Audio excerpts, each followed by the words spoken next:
అప్పుడు టిఆర్ఎస్ హావా ఉండే బాగా, ఇక నన్ను బాగా టార్చర్ పెట్టిరు. కానీ నేను భయపడలే, ఎవరికి అస్సలు భయపడలే. నా కొడుకును చదువుకుంటా, మిమ్ముల కూడా నేను చూసుకుంటా. నా మీద నమ్మకం ఉంటే ఓటేయండి, లేకుంటే లేదని నేను ఒక్కదాన్నే తిరిగిన ఒంటరిగా. నువ్వు ఒళ్ళి కూరగాయలు అమ్మి బతుకుతావా, నువ్వు కూరగాయలు అమ్మితే నీకు ఓటేస్తారా అన్నాడు. నేను ఒక్కటే ఛాలెంజ్ కట్టినా, ఓడిపోయినా అదే బేరం చేస్తా, గెలిచినా అదే బేరం చేస్తా.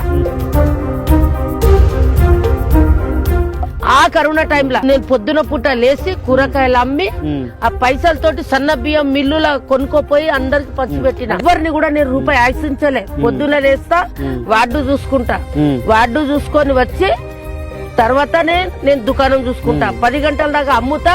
మళ్ళా ఏదైనా ప్రజలకు ఏదైనా పని ఉంటే పోయి ఆఫీసులో పోయి చేసుకొని వస్తా. తుర్కామె జల్లెడ అమ్ముతారు వాళ్ళు. ఒక్క ఇల్లు ఈ సారని నేను దండం పెట్టిన. క్యాంప్ బాక్స్ పోతే కూడా ఆయన ఒక ఇల్లు ఇయ్యలే.